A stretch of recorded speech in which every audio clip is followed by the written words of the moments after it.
नमस्कार साथियों, YouTube channel Sanjay Jha speaks में आज फिर आप सभी का स्वागत है।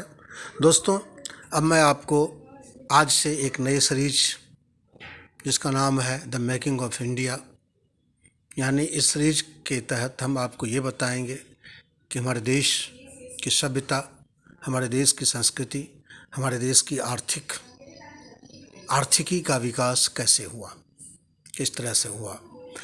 संस्कृत में विष्णु पुराण में, संस्कृत भाषा में लिखे गए विष्णु पुराण में एक श्लोक है।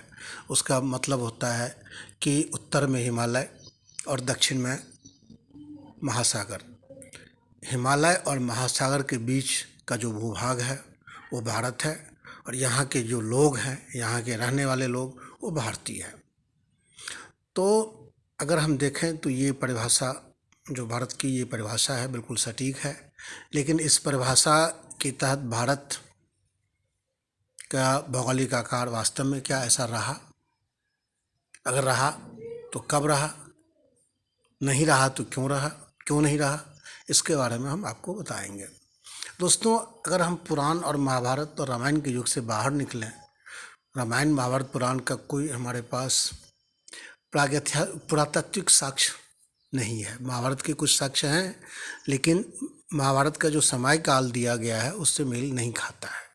इसलिए भारत को जानने के लिए जो ऐतिहासिक तथ्य हैं वो ऐतिहासिक युग में ही उभर कर सामने आते हैं, और जिसकी शुरुआत होती है सिंधु घाटी की सभ्यता से। सिंधु घाटी की सभ्यता को जो काल है वो 3500 से लेकर के लगभग 2000 ईस्वी तक का माना गया है। ये पंजाब, जो आज का पाकिस्तान है, उस पाकिस्तान में सिंध नदी के दोनों किनारे जो स्थिति है उसमें मोहनजोदड़ो, हड़प्पा वगैरह इन क्षेत्रों में इसका विस्तार था। तो सिंधु घाटी की सभ्यता के बारे में हमारे पास लिखित रूप में कुछ नहीं है।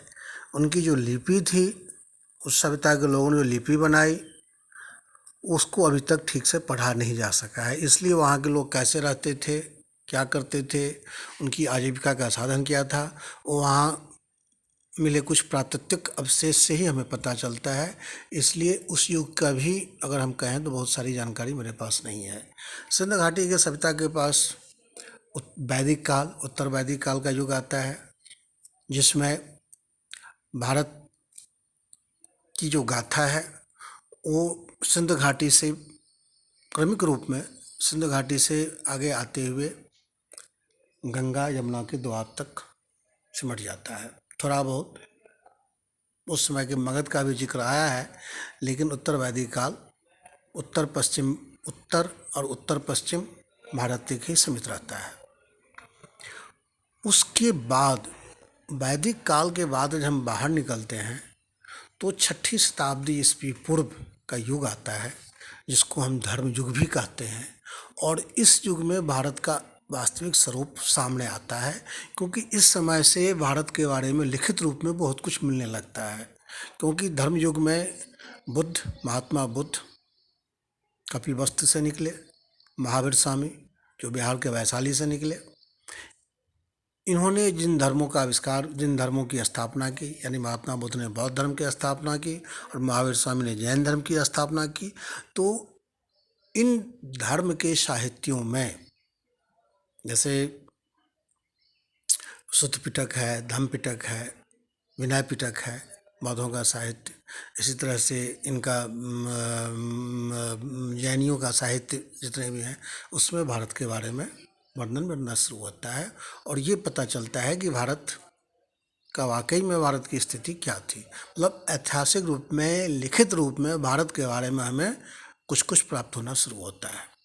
तो जब हम बौद्धों के युग को पार करते हैं तो उस समय हम देखते हैं कि भारत 16 महाजनपदों में बटा हुआ था, जिसमें मगध, काशी, मथुरा, वत्स, श्रावस्ती, गांधार, काम्बोज, अंग, बंग, ये सब प्रमुख थे।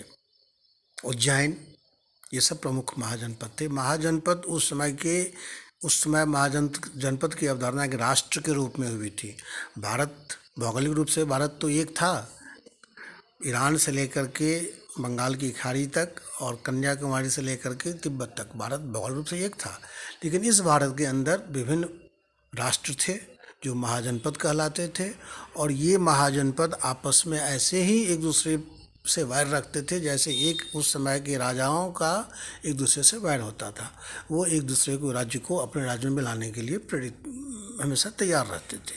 यानी राष्ट्रवाद की अवधारणा आज की अवधारणा से अलग थी। आज जैसे हम उत्तर से कन्याकुमारी से कश्मीर तक और गुजरात से लेकर असम तक हम एक भारत मान रहे हैं, उस समय ऐसा कुछ नहीं था। उसमें सभी 16 जहां महाजनपद के लोग एक दूसरे जनपद को अपने आप में मिलाने के लिए तैयार रहते थे, लेकिन उनमें उनको सफलता नहीं मिल रही थी। ये काम शुरू किया मगध ने। मगध आधुनिक बिहार के पाटलिपुत्र और राजगृह में सिमटा हुआ एक छोटा सा महाजनपद था।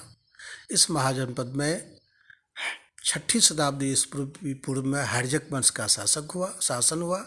हर्जक वंश के राजा बिंबिसार हुए, और बिंबिसार ने पूरे भारत को यानी 16 महाजनपद को एक कर अखिल भारत वर्ष के निर्माण का स्वप्न देखा।